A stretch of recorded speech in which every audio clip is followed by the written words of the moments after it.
Thank you very much, and thank you also to Ali Marosi for having invited me here. So I'm asked to speak about the responsibility of the EU for unilateral sanctions, and obviously the first thing I'm going to do is I'm going to echo the remarks of Professor Garland and the ambassador regarding the term sanctions, which is a very confusing term, which you won't find in any text. And in reality, what we're talking about here is not institutionalized sanctions taken by an international organization, even though the EU is an international organization. But in reality, what we're talking about is countermeasures. We're talking about a decentralized reaction to some sort of illegality. Now, international organizations under general international law have the power to take countermeasures themselves. That's confirmed by the ILC in the recent articles on the responsibility of international organizations. But it's also simple logic. They're a subject of international law. They have rights under international law. When these rights are violated, they must be able to respond. And the main way to respond in international law is by taking countermeasures. And in fact, the EU has taken countermeasures, or unilateral sanctions if you want, on a number of occasions. And in fact, it has provided a significant amount of practice in one of the most difficult areas, and that is countermeasures in the general interest, which Professor Garland briefly touched upon, and which I'm going to come to in a minute. Now, these unilateral sanctions that the EU takes, they're directed against third states. So we're not talking about intra-EU actions here at all. And that's because intra-EU problems are dealt with on the basis of the founding treaties and on the basis of EU secondary law. So we're talking about the EU as an organization turning against a particular third state. Now, since we're talking about countermeasures here, I leave all measures of retortion out of the discussion. And retortions are unfriendly but lawful acts. No subject of international law can have international responsibility for something that is a lawful act. So all measures of retortion, like, I don't know, stopping voluntary aid or recalling your ambassadors or anything like that, which involve no breach of obligation in international law, I'm not going to talk about. So the presumption is that we start by discussing something which the EU does, which is in violation of EU obligations, right? And the point is that we need, if the EU breaches one of its obligations under international law, it needs, in order not to be responsible, it needs to justify it. Countermeasures are such as a justification. They are a circumstance precluding wrongfulness. So in order to see whether the EU can be responsible for acts that we can term unilateral sanctions, we need to see whether the particular acts complained of are attributable to the EU, constitute a breach of obligations of the EU, and are not justifiable, their wrongfulness may not be precluded under the theory of countermeasures. Now, there are a lot of lots of candidate conduct for that, and the EU has taken unilateral measures in a number of occasions, starting already with Idi Amin in Uganda in 1977-79, where it suspended development aid, which was due. This was not voluntary aid. This was due under the Lome I agreement, so it's a violation of that international treaty. They did the same in 1980 with respect to Liberia. They violated GATT obligations, which were binding on the EU in 1982 against Argentina. They've done the same in 98 against Yugoslavia, where they took measures that went well beyond Security Council measures imposed. They did the same with Zimbabwe. They're doing the same with Belarus, and arguably also going far beyond the Security Council measures in the case of Iran. And there are a lot of people here who have brought this up. So the question here is, what does this show us? When the EU adopts these unilateral sanctions against third states, it may either breach its own obligations under international law. So when it violates the Lome I agreements, for example, or the Cotonou agreement towards Zimbabwe, then it is violating its own obligations. But it may also obligate its own obligations and force a breach of the obligation of its member states. For example, when it violates the GATT, because the EU has obligations under the GATT, but so do the member states, who are then forced to violate that obligations themselves. Or it may even not violate any of its own obligations, but only force member states to violate their obligations. For example, when it imposes a travel ban, or when it imposes the suspension of flight communication between two states, in reality what it is doing is it is forcing all its member states to violate whatever bilateral air services agreement they have with the relevant state, which is what it did in the case of Yugoslavia, for example.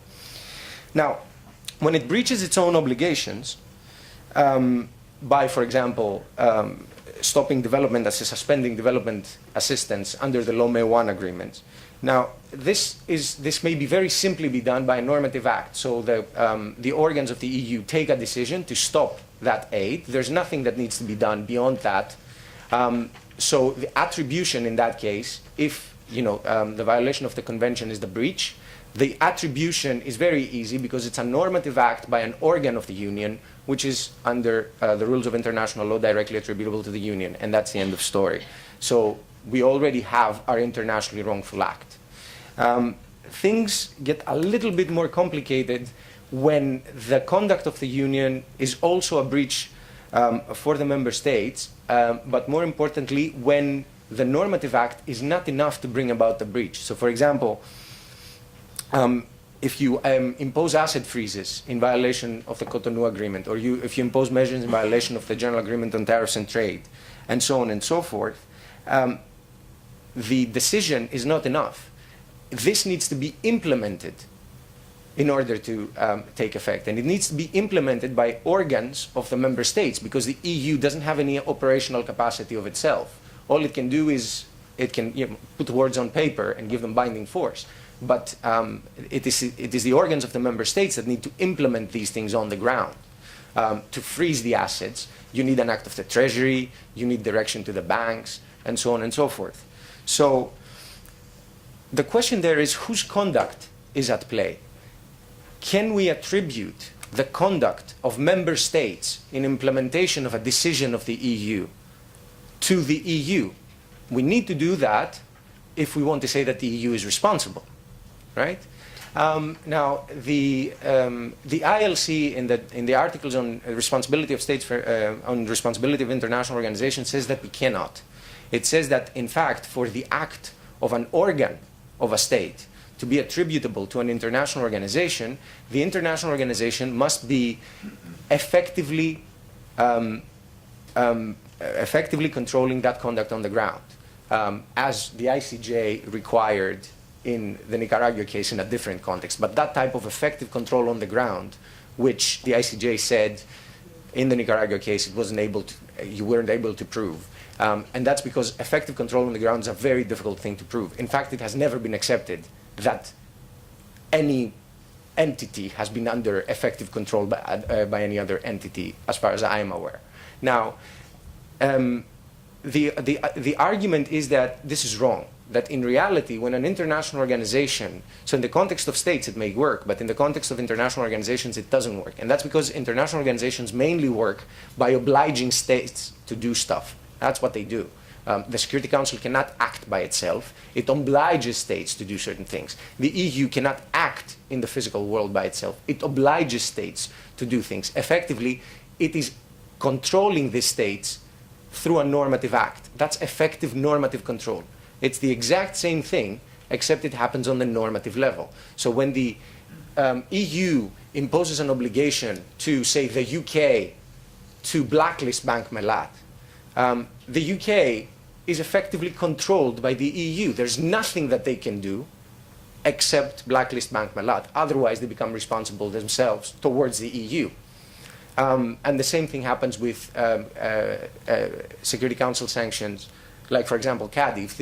If the Security Council tells you to blacklist Cadi, there's nothing you can do except blacklist Cadi. So this is a very strict obligation, so you are under the effective normative control of the organization. This means that the conduct is attributable to both actors. The conduct is attributable both to the state, because it's its own organs that are acting, and to the international organization, because the international organization effectively controls that conduct. So here we have the breach will help us determine who becomes responsible. If that conduct is attributable both to the EU and to its member states, and it is also a violation of both EU obligations and member states' obligations, then everybody becomes responsible. If it's only one or the other, then only the one who has breached obligations become responsible. And that's the example when the EU forces a violation of state obligations rather than its own obligations. So when it forces the violation, when it forces the UK, for example, to suspend flights to Yugoslavia, it forces the UK to violate the bilateral air services agreement that it had with Yugoslavia. The EU doesn't have any such obligation. So even though the conduct may be attributable to it because the EU effectively controls it, it's not in breach of any obligation, so there can be no responsibility. But the conduct is also attributable to the UK, and there we do have the breach of an international obligation and responsibility, unless you find some independent justification. And this is where we come to. So we've covered attribution, we've covered breach. This means there exists an internationally wrongful act. That internationally wrongful act means that the EU will become responsible unless it finds some way to justify it. And there we go into very, very difficult ground, which was also touched upon by Professor Gowland earlier on. So there are various justifications that you can have depending on the type of sanctions. So sometimes there are treaty justifications. So for example, material breach, you can suspend or terminate a treaty for material breach, or you can argue rebus extendibus, or you can argue necessity, and so on and so forth. But these are generally marginal and difficult to prove. The most obvious justification would be to say that, yes, there is a breach of an international obligation which is attributable to me, but I am acting, I'm taking a countermeasure, and for that reason, I am not really responsible after all. But in order to show that you're taking countermeasures, you would have to show that you are individually injured, says the predominant doctrine. Now that's a bit problematic. All the countermeasures, or all the unilateral sanctions that the EU has taken, that I've referred to, it could never show any sort of individual injury. So it could not act under Article 42 of the ILC Articles on State Responsibility. It did not have any individual injury. All of them were countermeasures, as we call them, in the general interest. And there is a big question as to whether countermeasures in the general interest are allowed. So countermeasures in order to respond to a violation of an obligation that is owed to the international community as a whole.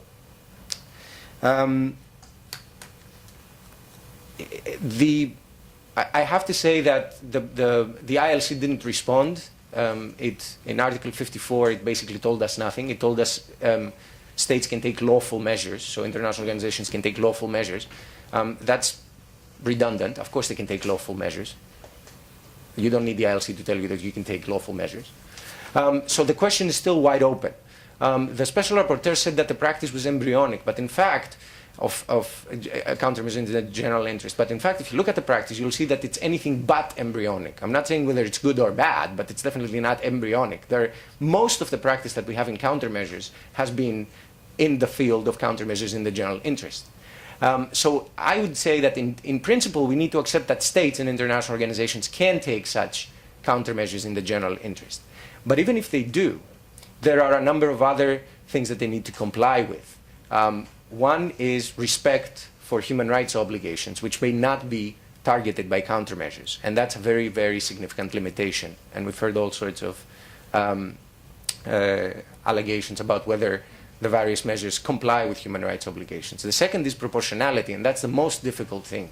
Because when you have a number of entities, whether it's the US or the EU and so on and so forth, taking countermeasures in the general interest in tandem against one particular target, who may be, say, a state of no more than 3 million people, then you have a proportionality issue. What is it that that state may have done that has caused such harm to the international community as a whole, so as to be targeted by very, very severe measures by a number of states and international organizations? So if you fail on the proportionality front, you fail on your justification front of countermeasures, which means that the original breach remains and you remain responsible. Now, if that's the case, what can you do to implement it?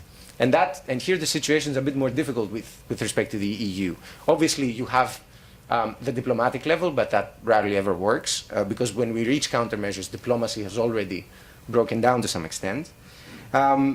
The ICJ avenue is foreclosed because you cannot take an international organization before the ICJ. The ICJ is only open to states. Even though you could take member states in the ICJ to the ICJ and claim their responsibility, you could not claim that the EU is responsible before the ICJ. So all that remains is for those who have been individually targeted, or those individuals or legal entities who are hurt, injured by a particular sanctions regime, to try and challenge this in the EU courts or potentially also in the courts of the member states. And we've heard Maya Lester earlier talk to us about how this has been working out. So with this, I'm going to come to an end. Thank you very much.